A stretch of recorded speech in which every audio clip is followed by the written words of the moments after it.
morning. Back to our kitchen, our gluten-free guru, Kristi Slaughter. It's always a good day, Bob, when Kristi's in the kitchen. My first time to meet Kristi. I'm so excited. And we were talking, you've been doing daytime for several years now, bringing all kinds of different gluten-free recipes.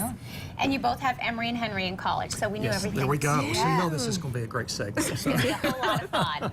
All right, so today we're making one of our favorite pastas that you've actually made on the show several years ago, but it's one of those fan favorites, and you're mixing it up a little bit. Yes, we're going to do a shrimp Caesar pasta salad. Ooh. It's going to be really good, especially for the summer months. Who doesn't love seafood? This is one of those recipes that I get asked for all the time. This is one of our family favorites at the house. So, but today we make it with chicken. Today you're doing it with shrimp. Today we're doing it with shrimp. Okay, where do we start? Okay, we're going to do the pasta first, and this is actually a corn pasta that I'm using.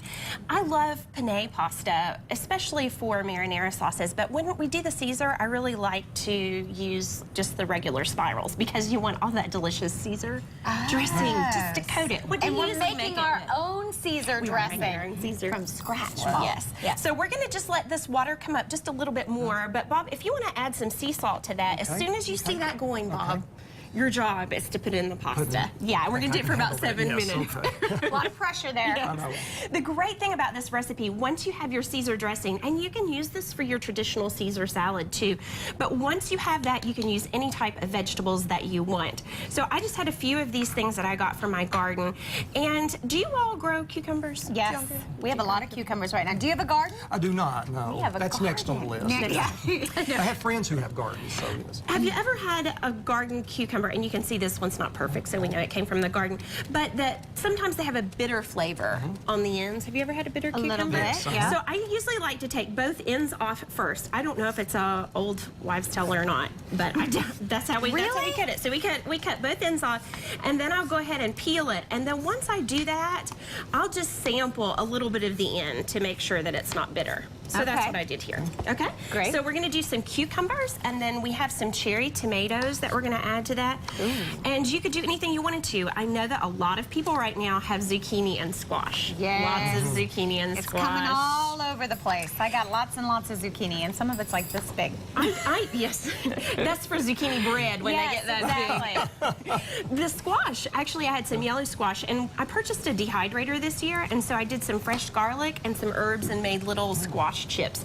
I really liked them. Really? My daughter who's 13 still thought they tasted like squash. But I enjoyed them. Much better, much better than potato chips.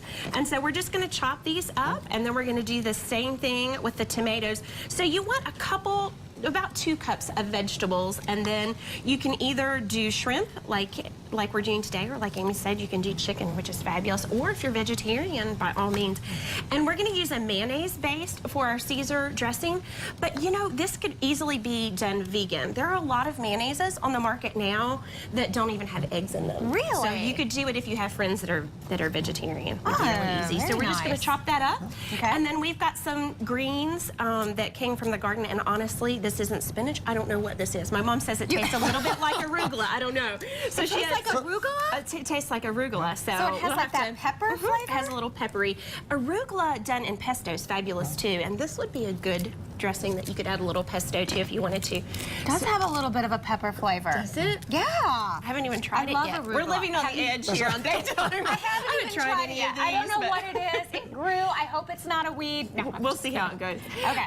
And then we've got some fresh basil here, and for this particular recipe, I don't cut the basil because sometimes it will brown on the end, so we just tear it up with our fingers. See how easy this is? There you go. Kids can make this. Yeah. And Kristi, we're going to let you continue over here. We're going to let Bob, well, you're going to have to, Bob's got to go with me, so you're going to have to watch the pasta. We don't have a boil yet. Think you handle it? I You think you're okay? All right. But here, for more information on Kristi's recipes, you can go to glutenfreeguru.com. Also, for information on different cooking classes, which we're going to talk about a little bit later, you can contact the Southwest Virginia Higher Education Center. Here is their website. You can find a big old list. Oh, it's starting to boil. It is. We'll be back. You got it? Right after this.